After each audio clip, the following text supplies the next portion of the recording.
de Santa Elena en 1821. Dueño de Europa en 1812. Apenas 3 años después, Napoleón Bonaparte fue detenido en la isla perdida en medio del Atlántico, a 2000 kilómetros de la isla más cercana de la costa de África, vigilado día y noche por sus enemigos. Muy enfermo, no le extraña que solo resistiría 6 años, cuando ni siquiera había cumplido sus 52 años. Sepultándolo en vida, sus enemigos terminaron con el peligro que solo la existencia de Napoleón suponía para el orden internacional.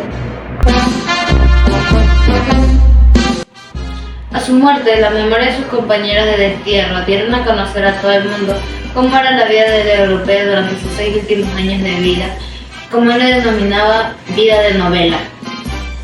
Después de una travesía de 2 meses a bordo del Northumberland, Napoleón avistó la costa de Santa Elena el 14 de octubre de 1815. Esta isla, de origen volcánico, se caracteriza por sus acantilados y su estrecha rada donde se encuentra la principal población, Jamestown.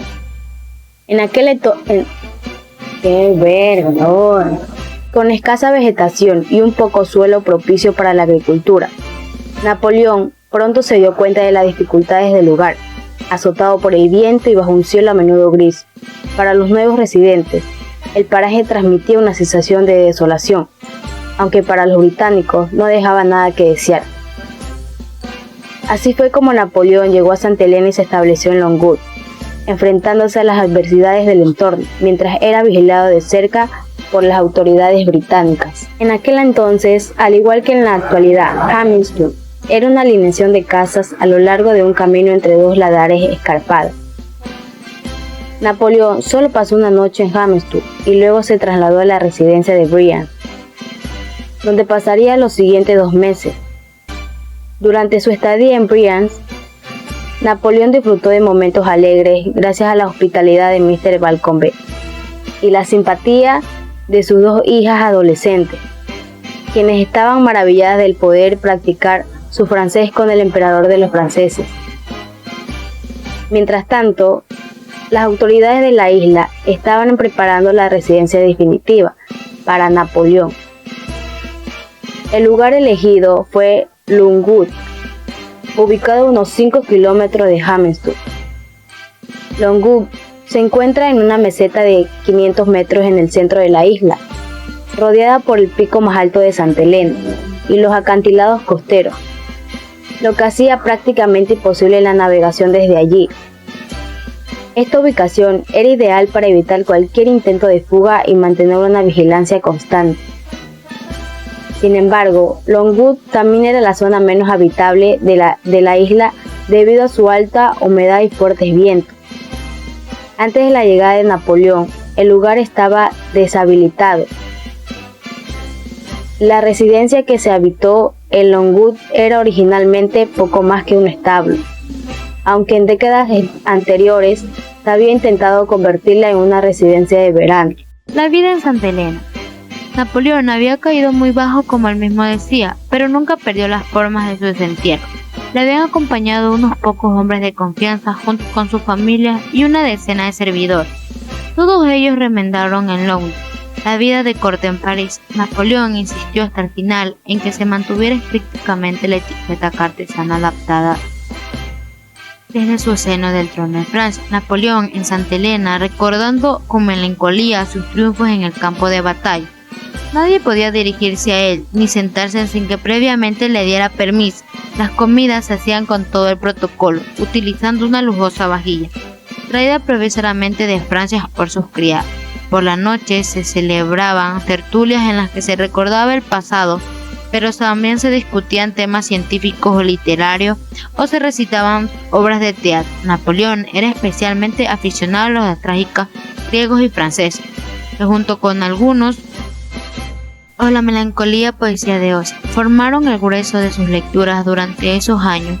Para este hombre que durante 2 decenios habían gobernado a millones de hombres, la compañía de un puñado de personas le resultaba habitual, y la marcha de cualquiera de sus acompañantes suponía toda una crisis. El hombre con el que más congenió en Santa Elena fue sin duda el conde de las Casas, un antiguo emigre que se había integrado en el régimen napoleónico no hacía muchos años, más culto que los demás acompañantes quienes lo ejecutaban por su arribismo. Fue el autor del Memorial de Santa Elena, la recopilación de confesiones del emperador, que sería la fuente principal de las leyendas napoleónicas. Tras la marcha precipitada de las Cases a finales de 1816, acusado por Lowe de mantener correspondencia no autorizada, Napoleón se quedó con un solo secretario, Gourgaud, joven general que le había servido de decán en las últimas campañas bélicas en Europa. Entrometido y sin delicadeza, Gourgaud casi terminó con la paciencia de Bonaparte antes de abandonar la isla a principios de 1818. Solo permanecieron hasta el final el mariscal Bertrand, héroe de las guerras pasadas que se hallaba absorbido por su bella esposa, que le habían acompañado en Santa Elena, y en el general Montholon, cuya mujer abandonó la isla en 1819. Precisamente la presencia de estas mujeres ha dado a pie a especulaciones sobre algunas últimas aventuras galantes del emperador. No se sabe con seguridad si existió algo con Madame de Montholon, de la que Napoleón se despidió entre lágrimas. Lo que es seguro es que Bertrand tuvo que rechazar sus avances. Una ocupación que le entretuvo un tiempo fue la creación de un jardín y una huerta junto a la casa. El fracaso del empeño, por la mala calidad del terreno, hizo que Napoleón se hundiera un poco más en un estado de abatimiento que dominó su último periodo en Longueuil. El aburrimiento había sido la mayor amenaza desde el principio. Los testimonios al respecto son innumerables.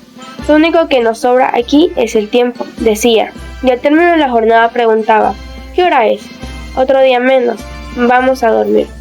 Pero hacia el final del emperador permanecía días enteros encerrado en su habitación, tomando a veces baños que duraban hasta 4 horas. O bien le invadía la nostalgia y a la vez el presentimiento de su próxima muerte, como cuando repitió unos versos de Dramaseira de Voltaire. Pero ver de nuevo París no debo pretender. Veis que a la tumba estoy listo a descender. La enfermedad, en efecto, se desarrollaba rápidamente. Sobre su naturaleza existían 2 tesis: la hepatitis o el cáncer de estómago. Los médicos que le hicieron la autopsia concluyeron que se trataba de un cáncer, como el que sufrió su padre y una de sus hermanas. Pero en ese momento el gobernador británico estaba interesado en descartar esa afección hepática, temiendo que se considerara a consecuencia del tratamiento dispensado al desterrado en Santa Elena. En sus últimos días, Napoleón hizo un testamento. Todavía repitió en él las acusaciones contra el gobierno británico por la decisión de desterrarlo. Al tiempo que repartía su fortuna entre los acompañantes de Santa Elena y su familia, dictó asimismo un testamento político, en el que defendía su obra de gobierno con la esperanza de que su hijo, que desde sus últimos días de vida, Napoleón hizo un testamento. Todavía repitió en él las acusaciones contra el gobierno británico por la decisión de desterrarlo. Al tiempo que repartía su fortuna entre los acompañantes de Santa Elena y su familia, dictó asimismo un testamento político, en el que defendía su obra de gobierno con la esperanza de que su hijo, que desde su primera abdicación se hallaba junto a su madre María Luisa en la corte de Viena, la continuara algún día. El llamado Napoleón II, nacido en 1811, moriría a los 21 años. Sus últimas palabras, ya en estado de delirio, junto al recuerdo de su primera esposa fallecida justo después de su primera abdicación, era su pasado de general conquistador el que debía ocupar su pensamiento hasta el final.